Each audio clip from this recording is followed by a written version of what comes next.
오늘 우리가 읽은 본문 말씀을 가지고 순종의 길은 결코 순탄치 않다라는 제목으로 말씀을 나누고자 합니다. 우리가 긍정적인 것을 행하면 그 결과는 반드시 긍정적이어야 됩니다. 그래야 이치가 맞겠죠. 내가 긍정적인 것을 했는데 만약에 이 결과물이 좋지 않다라고 하면 굉장히 마음에 큰 상심이 있을 겁니다. 예를 들면 내가 열심히 노력을 했어요. 남들보다 더 열심히 노력했어요. 근데 얻어진 결과가 대충 한 사람보다 더 못하다고 한다면 아마 세상은 노력 안 할 겁니다. 그렇죠? 어차피 열심히 노력해봐야 그냥 대충 한 사람보다 결과물이 안 좋으면 누가 노력을 하겠습니까? 그런데 세상에서 사람들이 열심히 노력하고 그렇게 하는 이유는 반드시 그 열매가 그 노력의 대가에 따라오기 때문에 그렇습니다. 결과는 분명히 그렇습니다. 그런데 우리가 오늘 읽은 말씀을 통해서 함께 나누고자 하는 설교의 내용은 결과는 그러더라도 이 과정은 사실 쉽지 않음을 우리가 말씀을 통해서 한번 살펴보려고 해요. 오늘 우리가 읽은 말씀, 지난주에 예수님이 행하신 오병이어의 기적 사건 이후에 예수님은 어떻게 하셨죠? 사람들이 자기를 억지로 임금 삼으려고 하는 것을 보시고 혼자 산으로 가셨어요. 근데 다른 복음서에서는 이게 조금 다르게 표현됩니다. 마태복음 같은 경우는 예수님께서 그 사람들을 다 정리하시고 예수님이 정리하고 제자들을 먼저 바다 건너편으로 보내요. 그리고 여기를 다 정리하고 나서 이제 제자들에게 합류하는 내용인데, 중요한 건 예수님은 이 오병이어 기적 사건 이후에 제자들을 바다 건너편으로 먼저 보내셨다라는 거예요. 제자들은 예수님의 말씀에 순종해서 지금 이 편에서 배를 타고 바다 저편으로 가는 겁니다.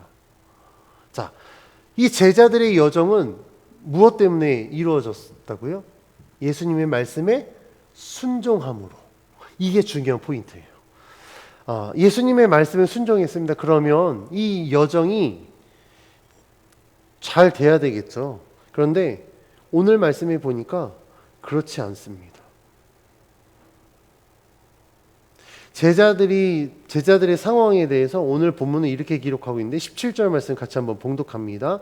시작. 배를 타고 바다를 건너 가버나움으로 가는데 이미 어두웠고 예수는 아직 그들에게 오시지 아니하셨더니. 아멘. 이 제자들이 처한 굉장히 좀 그 부정적인 상황, 이제 전조 현상에 대해서 두 가지를 언급합니다. 첫 번째는 가버나움으로 가는데 이미 어두워졌다라는 사실과 또 하나는 예수님이 아직 그들에게 오지 않으셨다는, 그러니까 예수님이 지금 함께하지 않았다라는 겁니다. 왜 이 상황을 기록하고 있냐면 지금 제자들이 앞으로 닥쳐올 위기 상황에 대하여서 전조 현상, 즉 그들의 상황이 이렇다라고 미리 이야기하고 있는 겁니다. 왜 이렇게 기록하고 있냐면 이 갈릴리 바다의 어떤 지역적 특징을 우리가 살펴보면 알 수 있는데요. 갈릴리 바다는 이 내륙 분지 안에 있는 호수였습니다. 분지라고 하면 좀 익숙한, 우리나라도 익숙한 지역이 있죠. 혹시 기억나시나요? 우리나라에서 제일 더운 데가 어디죠? 대구요. 대구가 분지 지형이에요. 산이 있고 이렇게 움푹 파인 지형인데 이 분지여서 대구가 굉장히 덥습니다. 그래서 우리나라에서 대구를 또 다른 말로 뭐라고 하죠? 데프리카라고 해요. 아프리카처럼 더워서. 분지가 왜 덥냐면 이 산이 둘러싸 있고 움푹 파여 있다 보니까 일반 평지는 바람이 불면 뜨거운 기운을 이렇게 몰아가는데 분지는 움푹 파여 있어서 그 뜨거운 기운이 계속 여기에 머물러 있는 거예요. 그래서 분지형 그 지형이 더운데 이 갈릴리 바다도 그렇습니다. 근데 갈릴리 바다는 이 내륙 분지에 이렇게 있었는데 오후가 되면 동서 계곡을 따라서 서쪽에서 지중해에서 유입되는 이 바람과 이 뜨거운 공기가 만나면서 굉장히 큰 바람 그리고 폭우가 때로는 발생하기도 했습니다. 그러니까 지금 그 바다를 제자들이 건너고 있는데 때가 이미 날이 저물었다라고 하는 것은, 날이 저물면 어떻게 될까요? 육지의 기온이 더 떨어지죠. 그리고 물의 기온은 이제 육지보다 높은 거예요. 그래서 바람이 이제 육지에서 바다로 육풍이 불고, 낮에는 이 땅이 더우니까 바다에서 육지로 해풍이 불고 이렇게 되는 거거든요. 근데 지금 이 제자들이 처한 상황, 그 시간대가 지금 굉장히 큰 바람이 일어날 수 있는 그 시간대에 있다라고 지금 이야기하고 있는 겁니다. 근데 설상가상으로 그 위험한 시간대에 제일 중요한 건 예수님이 그들과 함께하지 않았다라는 거예요. 물론 복음서의 다른 내용들을 보면 예수님과 함께 배를 타고 가다가도 풍랑을 만납니다. 그리고 제자들이 어떻게 합니까? 우리는 예수님과 함께 있으니까 우리는 괜찮아라고 하지 않아요? 막 예수님 주무시고 계실 때 가서 우리가 죽게 되었다, 빨리 우리 좀 살려달라면 예수님 막 이렇게 이야기를 합니다. 그 자리에서 예수님 제자들을 꾸짖으세요. 야, 너희들 믿음이 그거밖에 안 되냐? 라고 말씀하십니다. 근데 그렇게 믿음이 없는 제자들에게 예수님이 안 계신 상황에서 지금 어마어마한 풍랑이 일어나게 됩니다. 그런데 여기서 지금 더 큰 위기가 또 하나 발생합니다. 19절 말씀에 이렇게 기록해 있는데 19절 말씀 같이 한번 봉독합니다. 시작.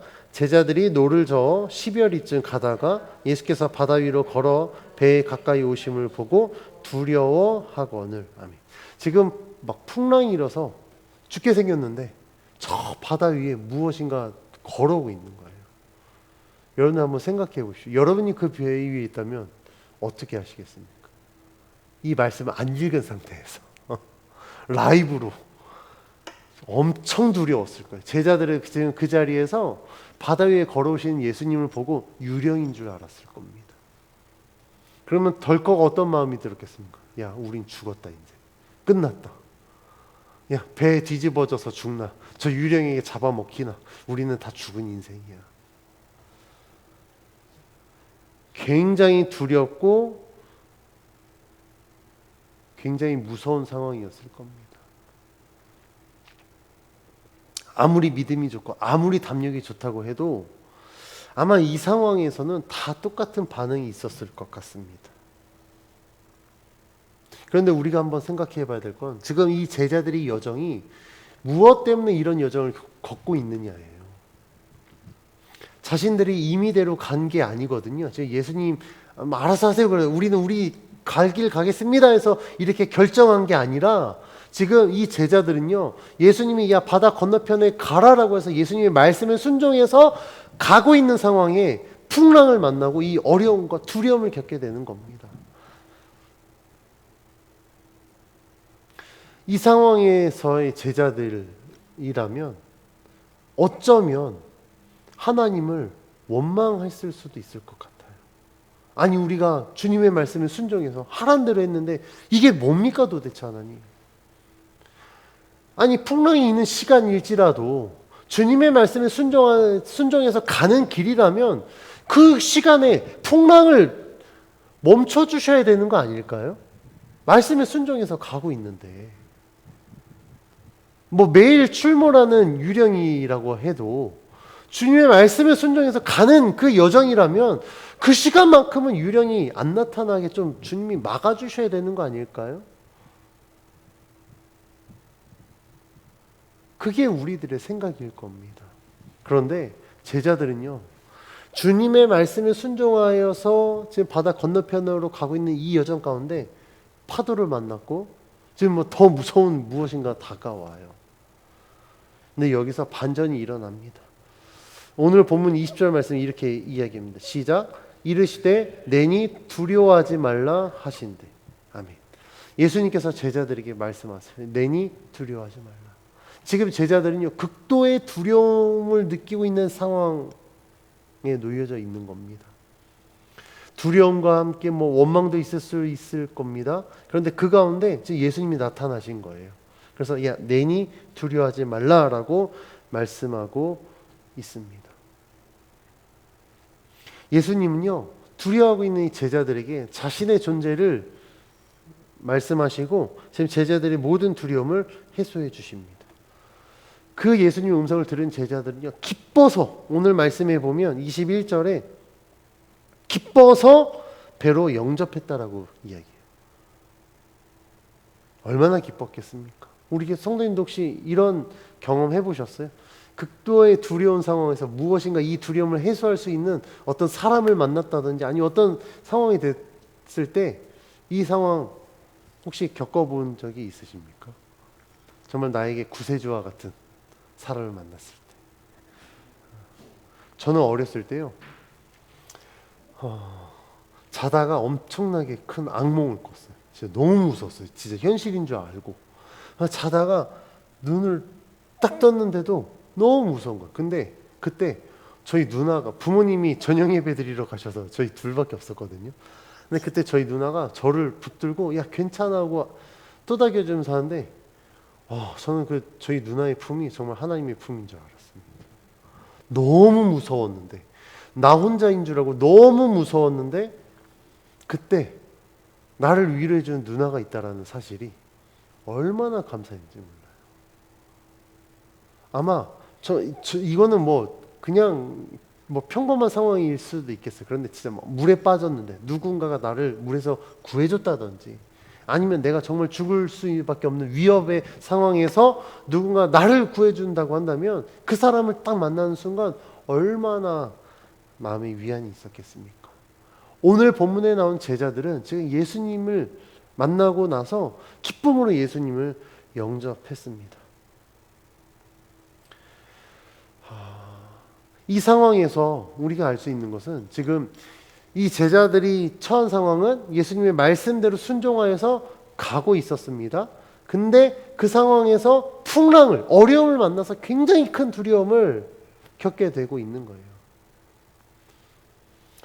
표면적으로만 보면 우리가 하나님을 원망할 수밖에 없는 상황입니다. 아니, 말씀에 순종해서 가고 있는데 이게 뭡니까 도대체? 꽃길이 아니고 마치 이게 가시밭길인 것 같고, 이 어려움을 겪게 하려고 우리를 이렇게 가라고 우리에게 명하셨습니까? 라고 물어볼지 모르겠어요.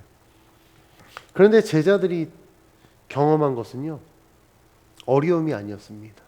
그 어려운 상황 가운데 지금 누구를 만났습니까? 예수님을 만났습니다. 그 예수님을 만나고 기쁨으로 예수님을 영접했을 때 풍랑이 멈춥니다. 그리고 21절 말씀에 뭐라고 기록하냐면 그들이 가려던 땅에 이르렀더라 라고 말씀하고 있어요. 제자들이 예수님을 만나는 이 사건, 굉장히 큰 기적의 사건입니다. 풍랑을 만나서 죽을 수밖에 없는 상황 가운데 지금 누구를 만났습니까? 예수님을 만났습니다. 그 예수님을 만나는 순간 어떻게 됐죠? 그들이 두려워할 수밖에 없었던 이 풍랑이 잔잔해진 거예요. 그리고 뿐만 아니라 예수님이 말씀하신 대로 그들의 목적지에 무사히 도착하게 됩니다. 21절에는 뭐라고 이야기하냐면 곧이라고 나와 있어요. 곧, 그러니까 거의, 즉시라고 표현할 수 있을 거예요. 더 오랜 시간이 걸릴 수도 있었는데 예수님을 만나서 곧 그곳 가운데 도착했다라는 거예요. 그러면 이 제자들이 만난 이 풍랑은 물어보겠습니다. 이 풍랑은 어려움과 고난입니까? 아니면 하나님의 은혜입니까? 하나님의 은혜가 되는 거예요. 왜냐하면 풍랑에서 죽을 수밖에 없는, 정말 배가 뒤집힐 수도 있고 정말 죽을 수밖에 없는 그 상황 가운데 주님을 만났고 주님을 영접했더니 주님이 그 모든 풍랑을 잔잔하게 하실 뿐만 아니라 주님이 명하신 대로 우리가 그곳에 도착할 수 있도록 우리를 인도해 주셨다라는 거예요. 이게 하나님의 은혜가 되는 겁니다. 그러면 오늘 본문에서 이 제자들은요, 주님의 말씀에 순종했을 때 결론적으로는 주님이 말씀하신 대로 바다 건너편에 갔습니다. 도착했습니다. 결론은 똑같아요. 그런데 중요한 건 이 과정 가운데 풍랑을 만났다는 사실이에요. 우리가 하나님의 말씀에 순종하면요, 하나님의 그 말씀에 순종하는 그 사람에게 하나님이 약속하신 복을 분명히 주십니다. 이건 불변의 법칙이에요. 왜냐하면 하나님 신실하신 하나님이시니까. 그런데 중요한 거는요, 하나님의 말씀에 순종해서 하나님이 약속하신 복을 누리는 이 결과까지 가는 동안 우리가 꽃길만 걸으면서 이 복을 얻을 수 있는 건 아니라는 사실이에요. 하나님의 말씀에 순종하더라도요, 우리가 그 목적지에 도달할 때까지 이 과정 가운데 얼마나 많은 어려움을 겪게 될지 몰라요. 때로는 이 제자들처럼 정말 생명의 위협을 느낄 만한 굉장한 어려움을 당할 수도 있습니다. 그러면 일반적인 상식으로는 하나님이 이해가 되지 않아요. 아니, 우리가 임의대로 하나님 말씀에 불순종해서 임의대로 하다가 어려움을 당하면 그래 너는 그래도 싸. 왜냐하면 불순종했으니까 이 원리가 성립이 됩니다. 그런데 지금 하나님의 말씀에 순종해서 하나님의 뜻대로 사는데 어려움을 당해요. 그 이거 어떻게 설명할까요? 일반적인 상식으로는 전혀 이해가 되지 않습니다. 하나님이 원망스럽고요. 그럴 거예요. 그런데 성경에서는 뭐라고 이야기하냐면 고난도 유익이다라고 이야기해요. 그리고 하나님은 우리가 감당하지 못할 시험을 주시지 않는다라고 말씀합니다.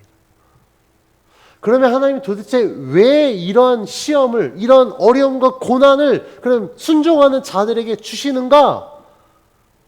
이유는 딱 하나예요. 그 과정 가운데 이 어려움을 극복하면서 하나님의 더 큰 은혜를 경험하게 하기 위함이다라는 겁니다. 제자들이요, 예수님의 말씀을 순종해서 배를 타고 그냥 바다 건너편으로만 갔다라고 한번 해보십시오. 그럼 제자들은요, 일반 사람들하고 그냥 똑같은 거예요. 왜냐면 오병이어 기적만 경험했으니까. 그냥 그러고 주님 말씀하신 대로 배 건너편에 가면 그냥 그 사람들이 경험했던 오병이어 기적 사건과 제자들이 경험한 건 똑같다라는 겁니다. 그런데 제자들은요, 오병이어 기적 사건과 함께 더불어 지금 예수님의 말씀에 순종해서 바다 위에서 풍랑을 만났는데 죽을 뻔한 위험 가운데 주님을 만났고 주님이 우리를 그 위험에서 건져내셨을 뿐만 아니라 말씀하신 대로 저 바다 건너편에 곧 즉시 도착할 수 있게 하셨다라고 한다면 일반 사람들이 경험한 은혜와 제자들이 경험한 은혜는 차이가 있다라는 겁니다. 그러면 이 제자들은요, 이 예수님이 행하신 이 일들을 통하여서 우리가 따르는 주님은 참된 그리스도가 맞구나라고 더 확신했을 겁니다.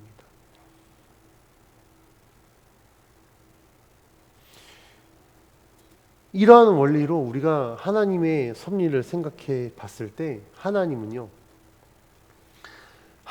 그릇이 큰 사람에게 더 어찌할 때는 더 큰 어려움을 주십니다. 근데 그게 표면적으로는 어려움이겠으나 그것을 극복하고 이겨내면 그것은 어려움이 아니라 무엇이 된다고요? 하나님의 은혜가 된다고요. 하나님은요, 감당하지 못할 시험을 주시지 않는다라고 말씀하셨어요. 근데 나에게 어려움이 있다. 그러면 원망합니다. 하나님 도대체 왜 내가 정말 하나님 뜻대로 하고 있는데 나에게 왜 이런 어려움을 주십니까? 라고 하나님 원망할 것이 아니라 오히려 내가 그릇이 좀 되는구나 라고 생각하셨으면 좋겠습니다. 저는 가끔 그런 어려움을 겪을 때 이렇게 기도해요. 내가 그래도 레벨이 좀 되나 보나. 하나님이 내가 레벨이 되니까 나에게 또 이런 시험을 주시는구나. 그런데 이 시험은 내가 감당하는 게 아닙니다. 제자들이 풍랑을 자신들의 스스로의 힘으로 이겨낸 게 아니듯이 우리들에게 주어지는 어려움은요, 내가 감당하는 게 아닙니다. 그럼 누가 감당합니까? 그럼 하나님이 감당하세요. 하나님이 보시는 건 그 어려운 상황에 처해 있을 때 우리가 어떻게 대처하느냐, 하나님을 어떻게 생각하느냐를 보고 싶으신 거예요. 어떤 사람이 조금의 어려움만 와도 그냥 넘어지는 사람들이 있습니다. 내가 예수님 믿는다고 하는데 조금의 어려움만 있으면 예수 믿는 건 다 부질없는 것 같다. 그러면 예수님 버리고 또 다른 무엇인가를 자꾸 찾는 사람들이 있어요. 이런 사람들에게 오는 그 시험은요, 하나님이 주신 시험이라기보다도 그 사람을 그냥 무너뜨리려는 사탄의 시험일 가능성이 굉장히 큽니다. 하나님이 주신 시험은요, 그걸 통하여서 이 사람이 믿음으로 극복해요. 그런데 사탄이 주는 시험은요, 그 시험 때문에 넘어진다고요. 주저앉아버리고 심지어는 그냥 믿음을 포기해버립니다.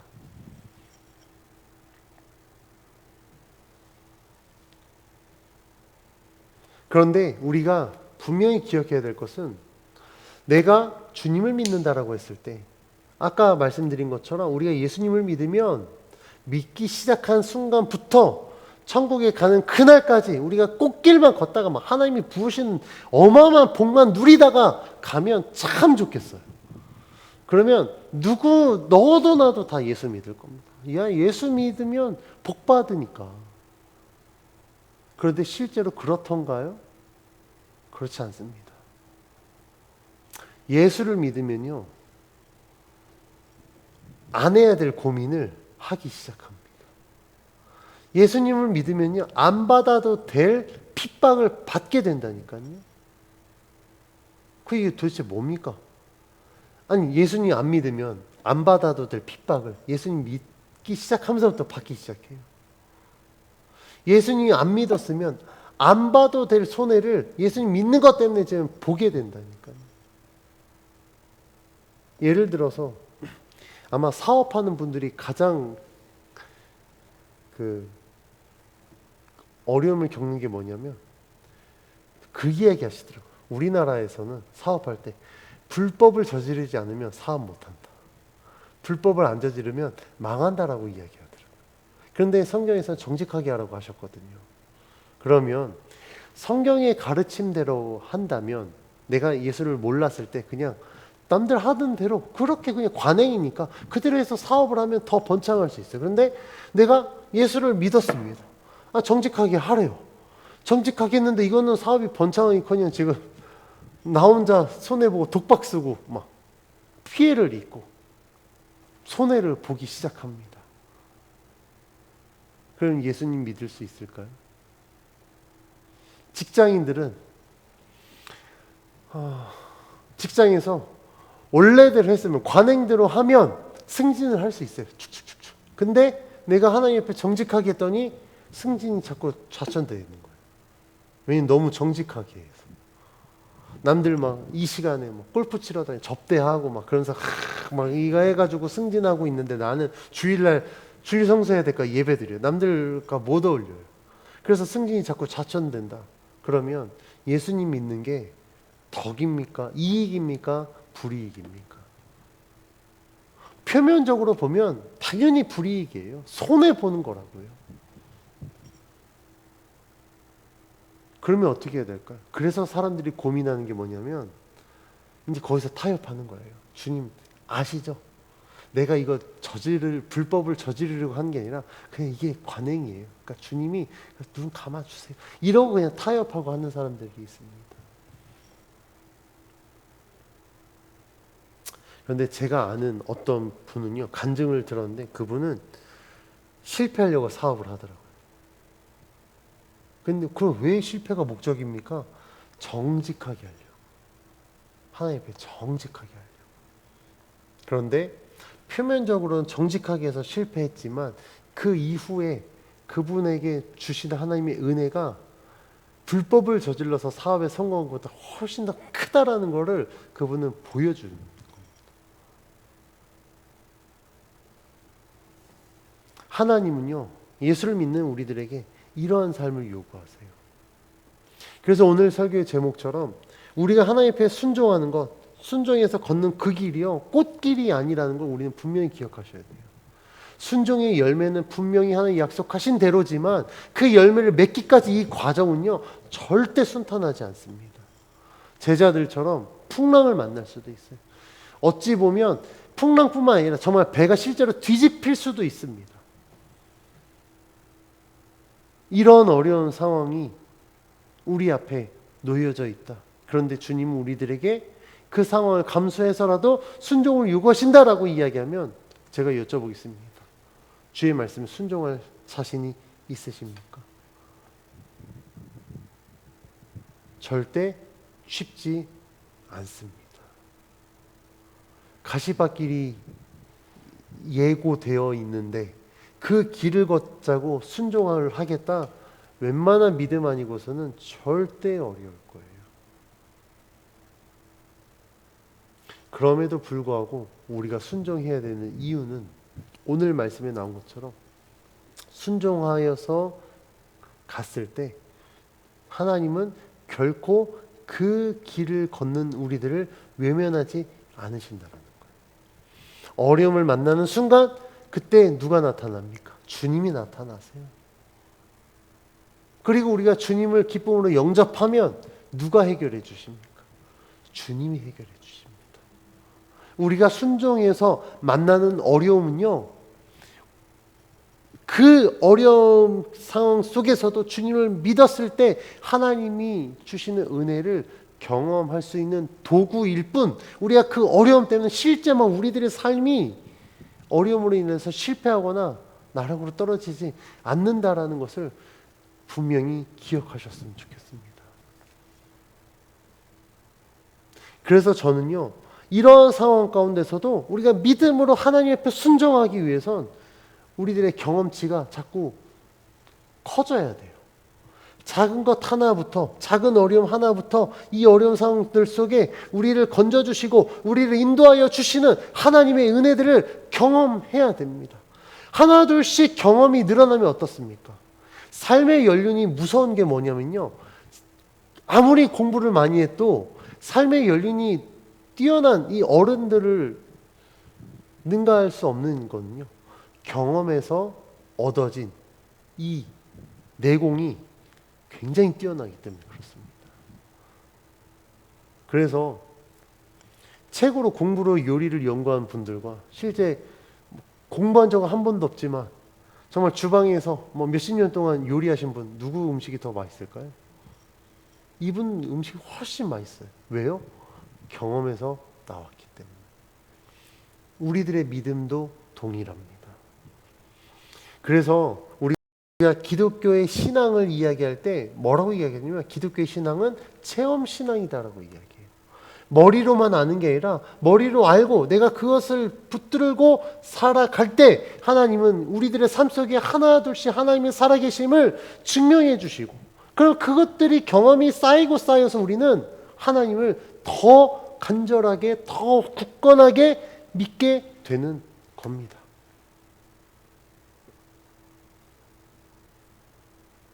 오늘 말씀에 나오는 이 제자들의 상황처럼 우리들도 주님이 가라고 한 그 길을 가면서 가는 도중에 굉장히 많은 어려움을 만날지 모르겠습니다. 그런데요, 그 길이 내가 선택한 길이 아니라 주님이 가라고 하신 그 길이라고 한다면 어려움을 만나더라도 여러분들 낙심하지 마십시오. 두려워하지 마십시오. 오늘 말씀에 이 제자들이 주님을 영접한 것처럼 주님은요, 우리들이 그 길을 가고 있는 상황에서 주님은 우리를 외면하지 않으십니다. 주님 계속해서 우리를 주목하고 계세요. 우리를 바라보고 계신다고. 그리고 우리가 어려움에 처해서 주님의 도우심이 필요한 그 순간 우리에게 다가오셔서 그 어려움을 주님은 해결해 주십니다. 그래서 오늘 제목에 제가 한 가지 더 추가하고 싶은 것이 있습니다. 순종의 길은 결코 순탄치 않다. 그러나 순종의 열매는 확실하다라는 거예요. 과정은 결코 순탄치 않습니다. 그런데 과정이 순탄치 않다고 해서 순종했는데 하나님이 순종의 결과를 그냥 없애시는 게 아니라 순종의 결과는 확실하게 있다라는 거예요. 제자들이 순종했더니 어떻습니까? 중간에 풍랑을 만났지만 주님이 말씀하신 대로 바다 건너편에 무사하게 도착한 것처럼 우리들이 순종의 길은 평탄치 않으나 하나님이 약속하신 순종의 열매는 확실하다라는 거예요. 그러면 우리는요, 주님이 말씀하셨을 때 순종의 열매가 확실하다라는 그 하나님의 신실한 약속을 믿고 가면 되는 겁니다. 분명히 말씀드리지만 과정은 쉽지 않을 수 있어요. 그런데 그 쉽지 않은 과정도 이렇게 받아들이셨으면 좋겠습니다. 이게 더 큰 하나님의 은혜를 경험할 수 있는 기회구나.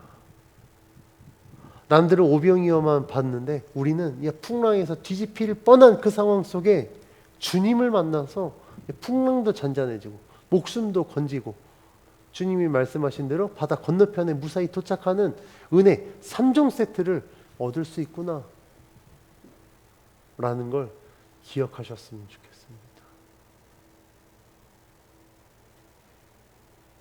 그래서 하나님이 약속하신 대로 정말 하나님의 말씀에 순종하면 하나님이 우리들의 인생을 책임져 주신다라는 그 말씀을 신뢰함으로 주님의 말씀에 순종하는 우리 모두의 삶이 되어지길 주의 이름으로 간절히 축원합니다.